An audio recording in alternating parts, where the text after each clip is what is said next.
एक हॉल में जो है वो म्यूजियम बनाने की बात थी और दूसरे हॉल में तारामंडल बनाने की बात थी, और जो बाकी परिसर है उस परिसर में बाहर में वहाँ बॉटनिकल गार्डन बनाने की बात थी, क्योंकि पादप विज्ञान के जो है पादप विज्ञान में आप जान रहे हैं कि क्या पौधों में जीवन है, ये महान वैज्ञानिक आचार्य जगदीश चंद्र बसु ने ही खोज की है।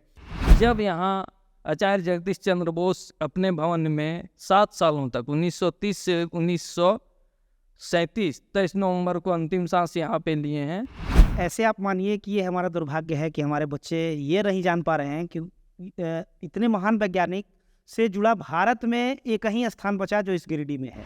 और ये जो आयरन चेस्ट है, जो कि जिसे तिजोरी कह रहे हैं, ये आयरन चेस्ट अगर आप देखें तो ये द्वितीय विश्व युद्ध के याद के रूप में भी यहाँ मौजूद है, और इसलिए ये राष्ट्रीय संपत्ति भी एक तरह से है और अंतर्राष्ट्रीय महत्व भी इसका है। लेकिन अभी के राज्य सरकार ने इस पर पहल की है और लगभग काम करने का शुरुआत होने वाला है। तमाम गिरिडीह वासियों को इसको निगरानी के रूप में, जैसा कि ये लोग कहे हैं, रखना चाहिए। और इसके लिए कलकत्ता से बाकायदे हम लोगों ने इसे बात भी किया, कलकत्ता से बाकायदे लोग भी आएंगे और देखेंगे कि हाँ भवन का जो स्तर पर गुणवत्तापूर्ण कार्य होना था हुआ या नहीं हुआ है।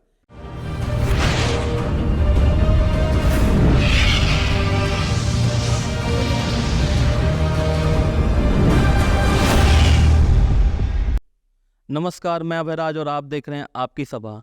आज हम एक तपस्वी के आवास में बैठे हुए हैं। तपस्वी इस सेंस में बोल सकते हैं कि उन्होंने कहीं जाकर तपस्या नहीं किया है, लेकिन इस दुनिया को अपनी तपस्या से बहुत कुछ दिया है। आज हम फ़ोन उठाते हैं और किसी से भी बात कर लेते हैं, वीडियो कॉल पे बात कर लेते हैं या बहुत सारा डॉक्यूमेंट्स भी शेयर कर लेते हैं, लेकिन जो ये वायरलेस कम्युनिकेशन है, इनका जो देने का जो श्रेय है कहीं ना कहीं एक महान वैज्ञानिक जगदीश चंद्र बसु को जाता है। लेकिन आज हम जिस जगह पर खड़े हैं ये उनकी मृत्यु स्थली है। इसी जगह पर उनकी मृत्यु हुई थी, इस भवन में। लेकिन आज उनके नाम पर एक भवन है यहाँ पे, विज्ञान भवन के नाम पर उपस्थित है गिरिडीह में। लेकिन क्या हो रहा है कि इस भवन अभी लगातार जर्जर अवस्था की ओर बढ़ रही है, इसे सरकार अनदेखा कर रही है। इसी क्रम में एक कमेटी का यहाँ गिरिडीह के जितने भी गणमान्य लोग हैं उन्होंने मिलकर एक कमेटी का गठन किया है और उन्हीं लोगों के साथ हम बैठे हैं कि इस भवन को लेकर क्या समस्या है, इस विषय में हम चर्चा करेंगे। तो आज हम मिलवाते हैं इस कमेटी के मेंबर्स से और जितने भी इनके पदाधिकारी हैं। तो शुरुआत करते हैं सर आपसे। सर, आपका क्या नाम है और इस कमेटी में आप किस पद पर कार्यरत? मेरा नाम आलोक रंजन है, और जहाँ तक कमेटी पर पद की बात है, तो हम लोगों ने ये जो कमेटी बनाई है ये पदविहीन कमेटी है, और इसमें सभी पदधारी हैं और सबों की अपनी अपनी जिम्मेदारी है, क्योंकि ये मामला यहाँ के वैज्ञानिक सर जोशी पोस्ट से जुड़ा हुआ है और इतने बड़े महान वैज्ञानिक से जुड़ा मामला है। ये इतना बड़ा मामला है, हमारी धरोहर है, हमारे दिल से जुड़ा हुआ मामला है, इसलिए हम लोग आगे आकर इसको संभालने का, इसको बचाने का एक प्रयास कर रहे हैं। और यहाँ जितने भी लोग आज आपको दिख रहे हैं, कहीं ना कहीं कभी ना कभी उन लोगों ने यहाँ के लिए काफ़ी संघर्ष किया है और तब जाकर आज ये विज्ञान भवन के रूप में बना। हालांकि अभी जीर्ण अवस्था में है, लेकिन अभी इस सरकार ने हमारे विधायक के प्रयास से और हम लोगों के प्रयास से, और भी कई लोग जुड़े हुए हैं। यहाँ हम लोग जितने दिख रहे हैं ऐसा नहीं कि इतने ही लोग हैं, और भी कई लोग हैं जिन्होंने इसके लिए आंदोलन किया। तो उन लोगों के प्रयास से, विधायक जी के प्रयास से अभी कुछ पैसा आया, कुछ फंड आया है और बहुत जल्दी इसमें काम लगने वाला है। और आज हम लोग यहाँ इसी मकसद से इकट्ठा है कि काम हो तो बेहतर। जी सर, अभी तक क्या क्या कार्य यहाँ हो गया है? आप यहाँ लाइब्रेरी वगैरह भी दिखता है, तो अभी क्या क्या कार्य यहाँ हो गया है और आगे क्या क्या अपेक्षा आप करते हैं?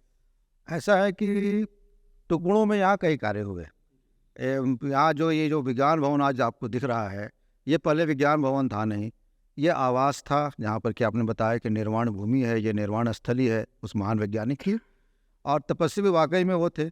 बाद में हमारे जब ये एकीकृत बिहार था, तब यहाँ हमारे एक उपायुक्त महोदय जो अभी बिहार में अभी भी काफ़ी चर्चित हैं, पाठक महोदय, के पाठक, उनके कार्यकाल में इसको विज्ञान भवन का स्वरूप दिया गया। उसके बाद हालांकि विज्ञान भवन पर कई विभागों का कब्जा हुआ, यहाँ पर सर्व शिक्षा अभियान का ऑफिस भी बना और उसके बाद धीरे धीरे करके यहाँ पर कई चेंजेज भी हुए। उन्हीं सब चीज़ों को लेकर यहाँ लगातार हम लोग आंदोलन करते रहे हैं। रंजीत जी, प्रभाकर जी, राजेश जी, ये सभी आंदोलन करते रहे हैं। और आज एक खुशी का मौका वर्षों बाद, कम से कम 20-25 वर्षों बाद हमारे लिए आया है जब इसको फिर से इसके जीर्णोद्धार की बात चल रही है। जी सर। सर, फंड भी आ गया है और सरकार इस पर अब ध्यान भी दे रही है, लेकिन आप बताइए फंड आने के बाद क्या क्या चैलेंजेज हैं यहाँ काम कराने को लेकर? हम ये फंड जो आया है ये स्वागत योग्य है, लेकिन हम चाहेंगे कुछ पूर्व की बात बताने के लिए। सामने विनोद है, ये बेचारा केयर टेकर। जब तत्कालीन उपायुक्त के पाठक यहाँ आए तो दिनेश सिंह का लॉज बगल में था, तो हम उस समय 8 में थे, तो बगल में रहते थे। रात में वो आते थे यहाँ पे, जब ही किसी के ये मायका व्यापारी के कब्जे में था, तो उन्होंने आया, बगल में बहुत कचरा रहता था, पूरे मोहल्ला का कचरा और नाली का पानी सबका घर का यहीं आता था। तो वो तत्कालीन उपायुक्त माननीय के पाठक के द्वारा ये देखा गया, तो हम लोग को बुलाते थे। उस समय एक यहाँ रंगीन टीवी हम लोगों के लिए लगा दिया गया था कि नहीं, लड़का लोग आएगा यहाँ देखेगा। वो रात को भी आते थे, अपना पति पत्नी। विनोद ज़्यादा था हम लोग का लॉज, हम लोग को उठा के लाता था कि बोलना सर आए हैं, बुला रहे हैं। तो आते थे, कैसे क्या है, उनसे बातचीत होती थी। 1997 में ये भवन को तैयार किया गया, बगल में एक भवन भी बना, तो उसको जो है तत्कालीन राज्यपाल AR किदवई के द्वारा रेड क्रॉस भवन और इसको उद्घाटन करवाया गया। उसके बाद हम लोग तो आते जाते रहे, लेकिन हमारा भी कुछ NCC वगैरह में चला, हम उधर कुछ वर्ष बिजी रह गए। फिर पुनः वापस जब इस क्षेत्र में हम आए, इधर देखे, तो यहाँ पे बहुत दिक्कतें आ गई थी विनोद के साथ और इस भवन के साथ भी। तो हम लोगों ने आंदोलन शुरू किया। आंदोलन शुरू करने के बाद फिर कुछ इसमें बदलाव आते गया, जैसे अभी पुस्तकालय वगैरह जो बना है। लगातार निरंतर आंदोलन के कारण लोग आते गए, ये सभी लोगों का बहुत सहयोग है, खास करके आलोक भैया का।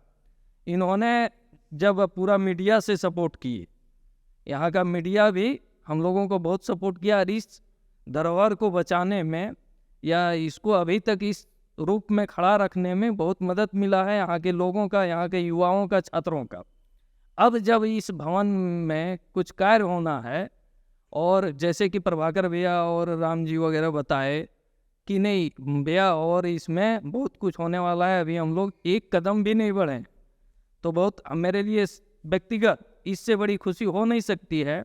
और एक चीज़ ये और है, जब यहाँ आचार्य जगदीश चंद्र बोस अपने भवन में 7 सालों तक 1930 से 1937 23 नवंबर को अंतिम सांस यहाँ पे लिए हैं, उनका एक तिजोरी है, वो रहस्यमय तिजोरी जो है वो 2 बार डॉक्टर APJ अब्दुल कलाम, जो महान वैज्ञानिक भी थे और पूर्व राष्ट्रपति, उनका कार्यक्रम बना, दोनों बार वो कार्यक्रम कैंसिल हुआ।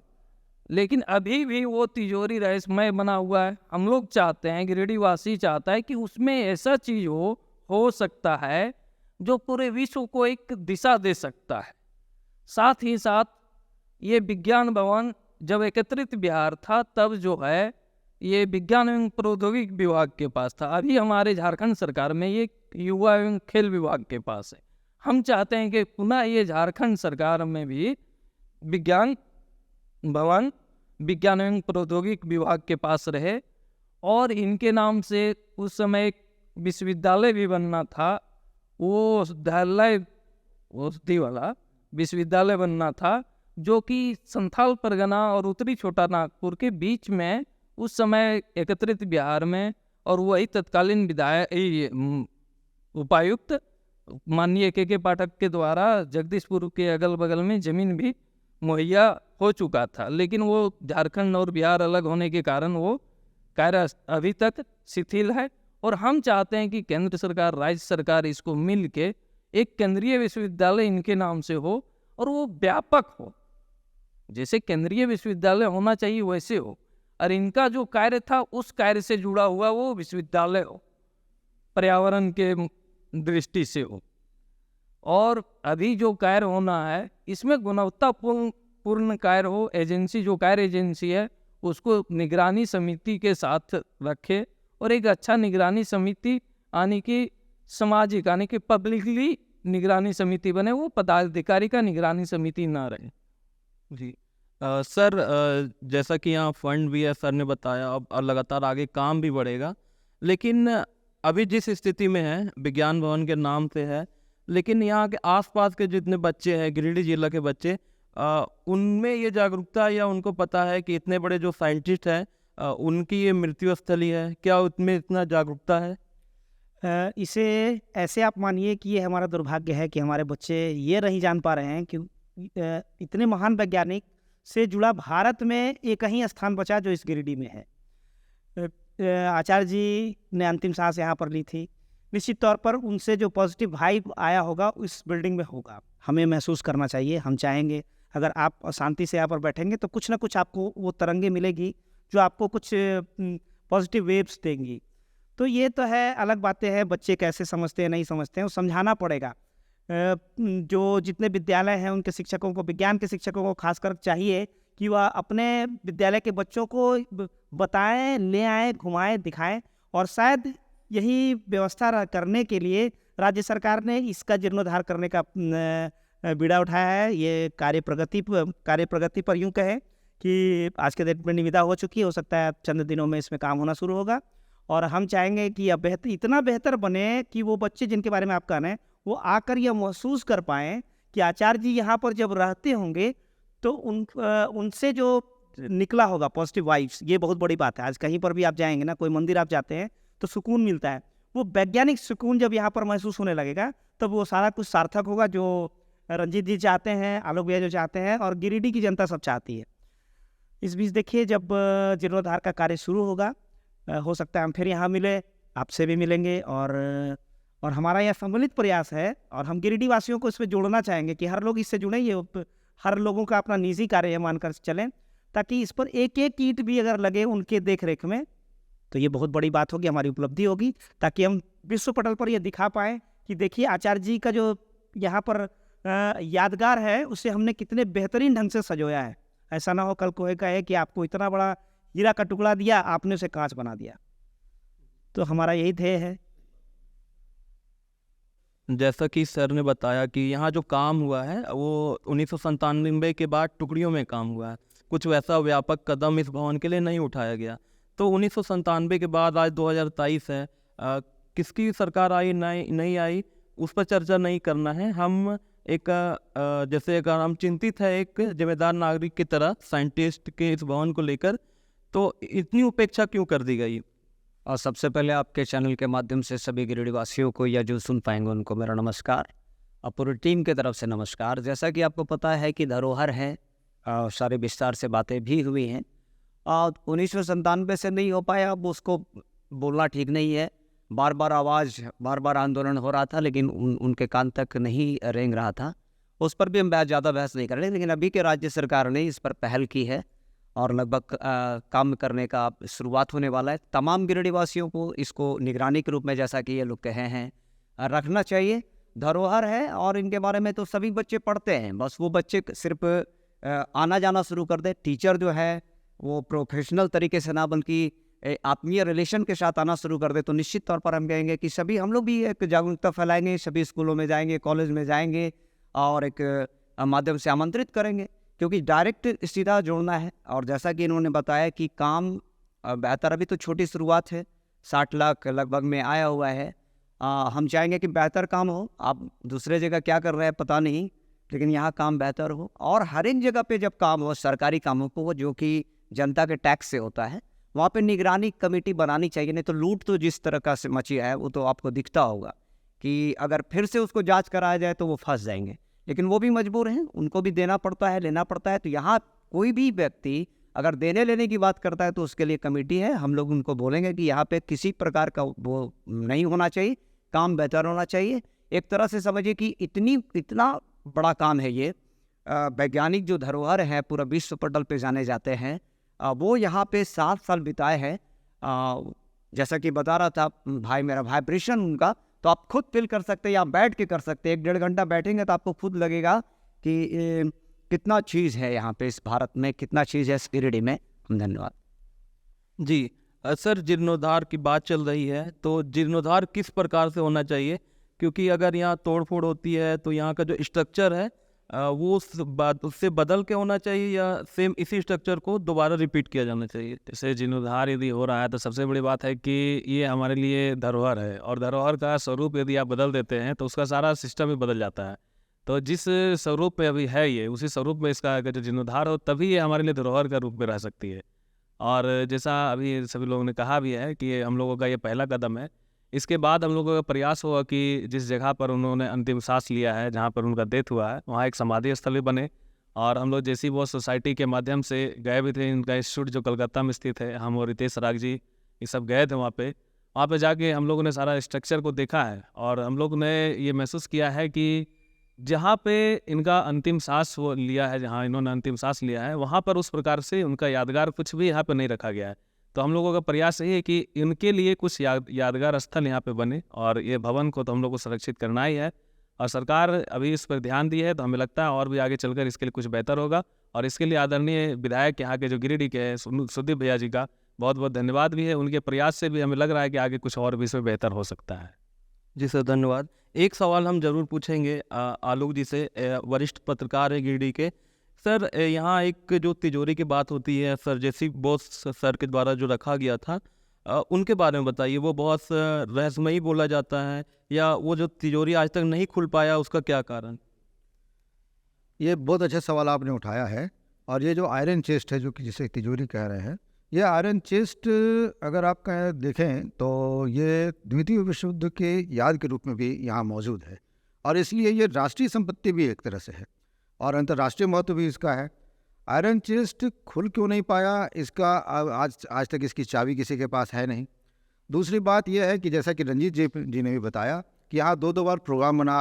यहाँ जो महान वैज्ञानिक हमारे और पूर्व राष्ट्रपति डॉक्टर APJ अब्दुल कलाम का, उनके आने का यहाँ प्रोग्राम बना, पर किन्हीं कारणों से, सुरक्षा कारणों से या जो भी कारण रहा हो, उनका प्रोग्राम कैंसिल हुआ। एक बार तो प्रोग्राम बिल्कुल फाइनल होकर वो यहाँ के एक स्कूल के कार्यक्रम में आने वाले थे, और ये तब बिल्कुल तय हो गया था कि उनके आने पर ही उनकी मौजूदगी में ही इस आयरन चेस्ट को खोला जाएगा। क्योंकि वो खुद एक बहुत बड़े वैज्ञानिक थे, तो उनकी मौजूदगी में अगर ये खुलता तो हो सकता है कि उस आयरन चेस्ट के अंदर कुछ ऐसा शोध हो, कुछ ऐसी चीज़ें मौजूद हो जो एक वैज्ञानिक ज़्यादा बेहतर तरीके से समझ सकता है। हम आम लोग हो सकता है कि उसे एक कागज़ का टुकड़ा समझे, पर उनकी वो जो नज़र है वो हो सकते थे कि काफ़ी उस चीज़ को देख पाती, पर ये हो ना सका। और अभी तक वो रहस्य बना हुआ है। इसीलिए हम चाहते हैं, ये पूरे गिरिडीह के लोग चाहते हैं कि इस रहस्य का भी रहस्योद्घाटन होना चाहिए। जी धन्यवाद सर। थोड़ी सी अगर हम बैक में चले जाए तो आप देखेंगे कि जो बहुत सारा भारत में वैज्ञानिक हुए, और लगभग जितना रजिस्ट्रेशन आप देखेंगे कि खोज का, तो लगभग 19वीं शताब्दी में, जबकि उसके पहले बहुत सारा चीज़ खोज लिया गया था। हम एग्जाम्पल के रूप में देते हैं, बच्चे आजकल गूगल करते हैं, देख लेंगे। शिवकर बापूजी तलपदे को यदि खोलेंगे गूगल पे, उनका पिक्चर भी बना हुआ है। तो 1885 के लगभग में वो हवाई जहाज़ पुणे में उड़ा दिए थे, और उनकी जहाज़ नीचे गिरी नहीं थी, फटी नहीं थी। राइट ब्रदर्स का हम पढ़ते हैं 1903 में, चूँकि मजबूरी है, जो पेटेंट कराए तो पेटेंट कराए। एडवर्ड जेनर की डायरी में आप पढ़ेंगे, जो चेचक का, आप उनको पढ़ेंगे तो उनकी डायरी में है कि मैंने यहाँ सीखा है, चूँकि उस समय टीका सिस्टम भारत में ऑलरेडी स्टार्ट हो गया। आप थोड़ा और चले जाइए, दूरबीन के बारे में हम पढ़ते हैं 19वीं शताब्दी में, गैलीलियो के बारे में। 1000 वर्ष पहले आर्यभट्ट लिए पैदा, उन्होंने अपनी किताब में लिखी है, पढ़ लीजिए किताब को। उसमें लिखा हुआ है कि जो शनि के 5 उपग्रह, फिर उन्होंने संशोधन किया 7 उपग्रह है। बहुत सारी चीज़ों को आप पढ़ेंगे, अगर बात करें तो हम अभी 10 मिनट बोलते रह जाएं। तो वो पुरानी चीज़ें जो हैं, तो बताइए 1000 साल पहले उन्होंने क्या शनि को छत पे चढ़ के देख लिया था आर्यभट्ट ने, या ऑलरेडी था? तो भारत के पास ऐसे ऐसे महान लोग थे, उनको एक तरह से ध्वस्त किया गया। तो हम चाहते हैं कि जो इसमें भी रखा हुआ है, तिजोरी में रखा हुआ है, कुछ बहुत बड़ा चीज़ है। यहाँ सभी मिलकर इसको देखें, समझे। पूरे गिरिडीह वासियों को ही नहीं, बल्कि आसपास जिला से, आसपास राज्यों से भी इसको देखने के लिए आए, वैसा धरोहर बनाए। हम फिर से राज्य सरकार को, विधायक जी को धन्यवाद देते हैं कि उन्होंने पहल की है, और उनसे भी निवेदन है कि जहाँ पे भी हो, काम हो, सरकारी काम हो, उस जगह पे निगरानी टीम भी बनाए, यहाँ पे भी जरूर बनाए, वरना कुछ गड़बड़ होने की संभावना होंगी, और हम लोग आवाज़ उठाएंगे और फिर आपसे शिकायत करेंगे। आवाज़ क्या उठाएंगे आपके पास? हाँ, प्रयास करेंगे, क्योंकि ये धरोहर है, इस पे कमाने के उद्देश्य से यदि कोई यहाँ पे आता है तो हमको ठेकेदार से कोई लेना देना, लेकिन जो भी विभाग का अधिकारी ये काम तो एकदम बोलेगा कि हाँ गुणवत्तापूर्ण कार्य हुआ है, उसके ऊपर जरूर हम लोग इस पर निगरानी समिति बैठाएंगे। और इसके लिए कलकत्ता से बाकायदे हम लोगों ने इससे बात भी किया, कलकत्ता से बाकायदे लोग भी आएंगे और देखेंगे कि हाँ भवन का जो स्तर पर गुणवत्तापूर्ण कार्य होना था हुआ है या नहीं हुआ है। यदि कहीं भी थोड़ा सा त्रुटि रहेगा 10% तक ले हम लोग देखेंगे कि 5-10% कोई बड़ी बात नहीं है, लेकिन यदि 50% भी गुणवत्ता यदि खराब रहे यहाँ का, तो निश्चित उसके ऊपर कार्रवाई करने का हम लोग करेंगे। और इसके लिए लगातार हम लोग आरटीआई के जो करते हैं वैसे लोगों के भी संपर्क में है, और जो इंजीनियर हमारे अपने जो सर्कल के लोग हैं उन लोगों से भी हम लोगों ने बात किया। इसलिए तो तय है जो भी आदमी इसका काम करेंगे उसे हमारा रिक्वेस्ट है कि इसकी गुणवत्ता पर विशेष ध्यान दीजिएगा। ये हमारी धरोहर है, ये किसी का कमाने का अड्डा नहीं है ये। जी, सभी का बहुत बहुत धन्यवाद। जितने भी गणमान्य लोग आज हमसे जुड़े थे, कुछ अपील हम आप गिरिडीह वासियों से करना चाहते हैं कि केवल सिर्फ कमेटी का ये जिम्मेवारी नहीं है कि इस जगह को संरक्षित करें, आप सभी इसके लिए एकजुट हो सकते हैं। जैसा कि आप पिकनिक का दिन आ रहा है, जनवरी का महीना आने वाला है या दिसंबर से भी स्टार्ट हो जाता है, तो आप अपने बच्चों को बहुत दूर बहुत पिकनिक स्पॉट घुमा चुके होंगे। आप समय निकालकर, जब तक इस जीर्णोद्धार का काम शुरुआत प्रारंभ नहीं हो जा रहा है, तब तक आप एक दिन 1 घंटे का समय निकालकर अपने बच्चे को इस जगह पर जरूर घुमाएं। हम मिला रहे कमेटी के एक बहुत ही महत्वपूर्ण मेंबर थे जिन्होंने इस स्थल को विज्ञान भवन बनाने में बहुत अहम लड़ाई लड़ी। तो सर, हम शुरुआत करना चाहते हैं कि आपने क्या क्या संघर्ष किया, और अभी यहाँ जीर्णोद्धार की बात हो रही है तो उसके विषय में बताइए, क्या उम्मीद है आपको इस जगह से, और क्या क्या संघर्ष आपने किया? देखिए, उम्मीद तो काफ़ी है, और उम्मीद हम लोग करते हैं भी कि अच्छी तरह से इसका संरक्षण और संवर्धन होगा। जहाँ तक संघर्ष की बात है और लड़ाई की बात है इसके विकास को लेकर, इसको संरक्षित करने को लेकर, तो आप चले जाइए पिछले 3 दशक पहले, और 1991 से ही ये लगातार हम लोग की लड़ाई, खासकर मेरी पर्सनल लड़ाई थी कि इसका संरक्षण संवर्धन हो। पहले आपको मालूम है ये व्यापारियों के हाथ में था, उसके बाद ये व्यापारी के हाथ से जो है कैसे उसका कब्जा मुक्त हो, इसके लिए उस समय तत्कालीन जो है हमारे यहाँ उपायुक्त थे डॉक्टर के पाठक, जब ये बिहार में जो है अधिकारी हैं, गिरिडीह उपायुक्त के समय में उससे पहले मीटिंग हुई थी। उसमें कई लोग थे यहाँ पर, उस समय आपके यहाँ के रंजीत राय भी थे, हम लोग भी थे। तो उस समय उस मीटिंग में मैं भी शामिल था, और हम लोगों ने ये बात रखी, मैंने रखी ये बात कि इसे जो है सरकार अधिकृत करे, अपने संरक्षण में करे, क्योंकि इतने महान वैज्ञानिक का ये पुण्यस्थली है, ये धरोहर है, राष्ट्रीय धरोहर है, विश्व धरोहर है, इसे बचाना हम लोग का दायित्व बनता है। के पाठक ने इसको संज्ञान में लिया, हम सभी उस समय युवा छात्र थे। उसके बाद संज्ञान में लेते हुए 1997 में उस समय तत्कालीन राज्यपाल AR किदवई के द्वारा जो है इसे विज्ञान भवन के रूप में परिवर्तित किया गया, स्मारक के तौर पर परिवर्तित किया गया। उस समय बिहार सरकार का science and technology department, Bihar जो है विज्ञान परिषद के द्वारा, उस समय आप देख रहे होंगे यहाँ पर जो मॉडल्स रखे हैं विज्ञान के विद्यार्थियों को सिखाने के लिए, उस समय लगाए गए थे, इंस्टॉल्ड किए गए थे। इसके बाद में जो है तत्कालीन बिहार के बाद में उसके बाद उपायुक्त चले गए, उसके बाद दूसरे उपायुक्त आए, लेकिन उन्होंने, बाकी उपायुक्तों ने, अधिकारियों ने, बाकी की सरकारों ने कोई रुचि इसमें नहीं ली, और दिन ब दिन जो ये है ये स्थिति बद से बदतर होती गई। उसके बाद आप सभी को मालूम है कि 2000 में झारखंड बनने के बाद में झारखंड सरकार ने बिल्कुल भी इस महत्वपूर्ण संस्थान की कोई भी सूद नहीं ली, और ये लगातार जो है वो बद से बदतर होता गया। जो पहले जो है विद्यार्थियों का आवागमन होता रहता था, यहाँ पर विज्ञान प्रदर्शनी होती थी, वो भी पूरी तरह से बंद हो गया। उसके बाद जो बाहर के विजिटर्स हैं उनका भी आना बिल्कुल बंद हो गया। उसके बाद झारखंड सरकार के तरफ से जो है उस समय सर्व शिक्षा अभियान आरंभ हुआ, उसका यहाँ पर कार्यालय खोल दिया गया, अतिक्रमण किया गया। उसके बाद DSC ऑफिस का भी एक भाग यहाँ खोला गया, जबकि इसके भाग में जो पार्श्व भाग में जो 2 ये बिल्डिंग बनी हुई है, इसमें नीचे हॉल है, ऊपर हॉल है। एक हॉल में जो है वो म्यूजियम बनाने की बात थी, और दूसरे हॉल में तारामंडल बनाने की बात थी, और जो बाकी परिसर है उस परिसर में बाहर में वहाँ बॉटनिकल गार्डन बनाने की बात थी, क्योंकि पादप विज्ञान के जो है, पादप विज्ञान में आप जान रहे हैं कि क्या पौधों में जीवन है, ये महान वैज्ञानिक आचार्य जगदीश चंद्र बसु ने ही खोज की है। तो उसके बाद ये कुछ नहीं हुआ। उसके बाद सभी के संघर्ष से, हम लोग के संघर्ष से उसमें साथ में आए, विशेषकर व्यक्ति नाम लूँगा, रंजीत राय और बाकी और भी कई युवा साथियों का मैंने लगातार जो है चिट्ठी लिखी, पत्र व्यवहार किया। यहाँ तक कि सिर्फ झारखंड सरकार नहीं, केंद्र सरकार और साथ ही साथ जो मातृ संस्थान है बोस इंस्टीट्यूट, जो आचार्य बसु का जो है एक सपना है, बोस इंस्टीट्यूट जो ऑटोनोमस बॉडी है केंद्र सरकार के द्वारा, वहाँ भी हम लोग व्यक्तिगत तौर पर मिले। सर जैसी बोस मेमोरियल सोसाइटी की तरफ से व्यक्तिगत तौर पर भी लगातार लड़ाई करते रहे। उसके परिणति स्वरूप अभी हुआ कि झारखंड के बनने के 23 साल के बाद में, हाँ इससे पहले भी हुआ था, उमा शंकर सिंह यहाँ पर जो उपायुक्त है उन्हें थोड़ा जीर्णोद्धार का काम कराया था, पीछे फर्श वगैरह लगाया था। उस समय भी जो है हम लोगों ने संघर्ष किया। यहाँ पर सर्व शिक्षा अभियान का यहाँ पर गोडाउन बना दिया गया था, उसको हटाया गया, लेकिन फिर स्थिति फिर वही हो गई। अब क्या है कि हम लोग के संघर्ष के बल पर जो है झारखंड सरकार ने जो है 58 लाख कुछ रुपया जो है विज्ञान स्मारक के मद में जो है खर्च करने का निर्णय लिया है। इसे एक विज्ञान केंद्र के रूप में विकसित करने का निर्णय लिया है।